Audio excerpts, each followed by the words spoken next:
Okay, so let's go throughout the Grahm-Schmidt process.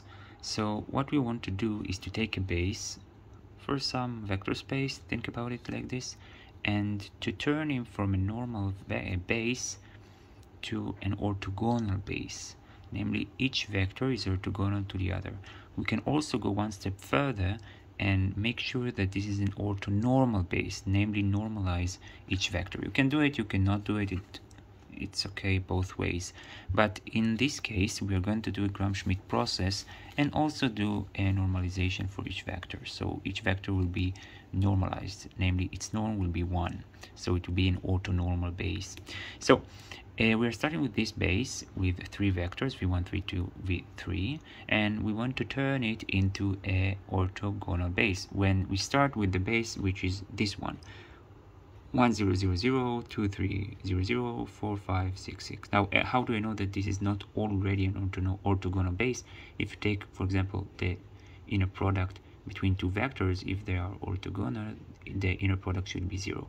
If you take, for example, this one first with the second vector, of course you'll get a, let's take the dot product, the standard inner product in the on the real field, so you'll get 1 times 2 plus 0 times 3 and etc. So you get 2, which is not 0, so those are not orthogonal. You can check the other ones. So this is not an orthogonal base. So let's turn it into 1. Those are my 3 vectors of this base. So let's start. What we're going to do theoretically is to take each vector and to remove from it the projection on the previous vector that we already constructed. So of course the first vector doesn't have previous vectors, so we'll just take the first vector as the vector in our new base. And now we're also going to normalize, so this is also already normalized vector. So this is the vector in the new orthonormal base. Now for the second vector, what we're going to do, as you can see right over here, is to take, we'll call it u2, it will be v2, the second vector in the base, and we will reduce from it the projection on the first vector that we already constructed, the projection on u1 of this v2 vector. How do you do that? This is the formula for the projection of vector on other vector. You take the inner product between the 2 vectors and you are taking, let's call it a vector, unit vector in that direction of the previous vector. This is u1 divided by the norm. So this is the projection of v2 on u1 that we constructed, and you reduce this projection, you subtract this projection from a v2 in order to get only the component that is orthogonal to this vector.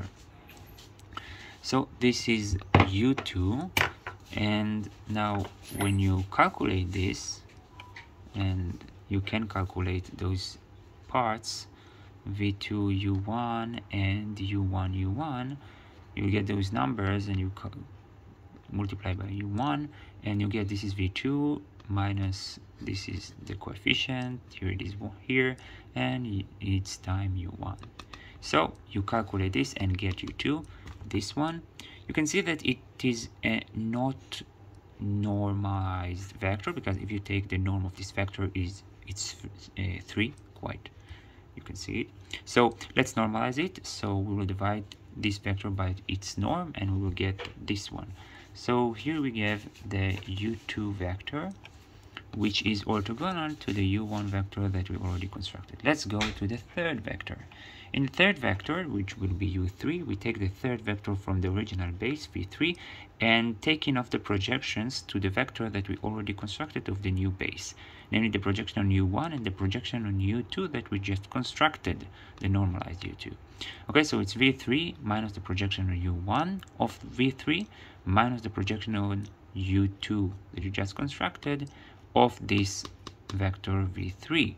So we'll get v3 minus the projection, as we said, in a product between v3 and the vector we want to project to, divided by the norm times u1 to get a unit vector in this direction. This is the projection on u1 and this is the projection on u2. The same idea goes right over here, and we reduce those projections. So what we will be left with is a vector u3 which is orthogonal also to u1 and also to u2.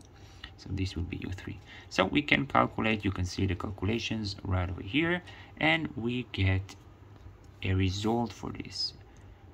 v3 minus the projection on u1 minus the projection on u tag, if you want, on u2 tag. So this is the result. Of course, it's not normalized. I should divide it by the norm of u3 and get the normalized vector. And this is it. Those three vectors, I need to normalize it, but I didn't do it, is the three vectors of u3, u2, and u1 are the three vectors of the new orthogonal base. We normalize all of them, so it will be an orthonormal base. And you saw how we used the Grahm-Schmidt project. For every new vector that we created, we reduced the projection to the previous vectors in order to get an orthogonal vector to what we already constructed. And this is how we construct, using the Grahm-Schmidt process, and transform an normal base, which is not orthogonal, to an orthogonal base. And if you normalize the vectors, you get a orthonormal base. And this is it.